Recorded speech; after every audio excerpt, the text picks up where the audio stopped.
sun rises in Ulan Ude, the third Russian leg of the Mazda Route3 adventure begins. If you're of a nervous disposition and you're planning a driving holiday in Russia, I have 3 tips for you. Number 1, don't drive in Russia. Number 2, if you have to get about, take the train. And finally, number 3, do not drive in Russia. It's not that the Russians are particularly bad drivers. In fact, many of them are really talented. It's just, when it comes to overtaking, let's just say they're optimistic. There he goes. Had a good look at the car. Yeah, he's going for it. Look at this. Look how close this is. Oh, you have to admire their bravery. That's a real Russian man. Other things to contend with when you're driving in Russia are cows, horses, sheep, goats. I kid you not. They're just always on the road.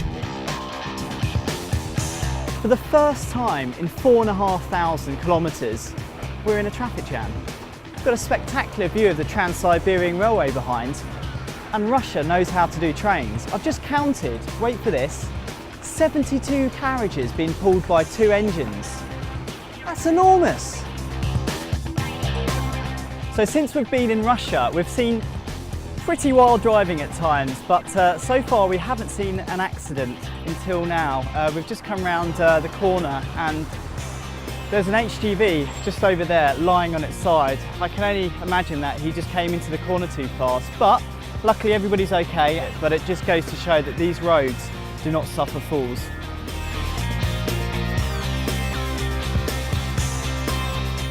That over there is Lake Baikal.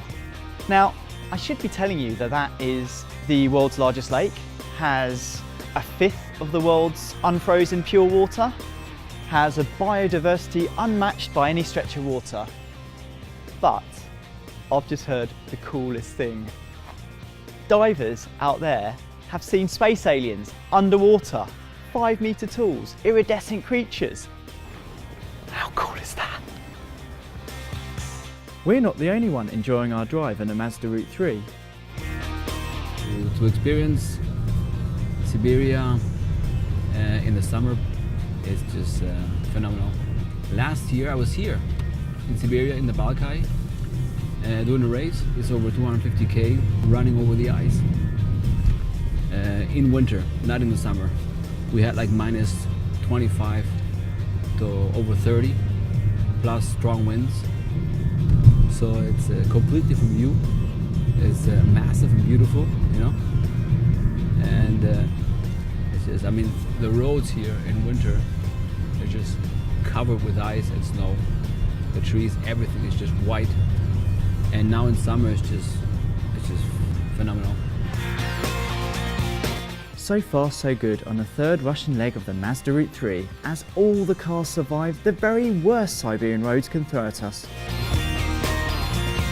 Only 10,000 kilometres to go.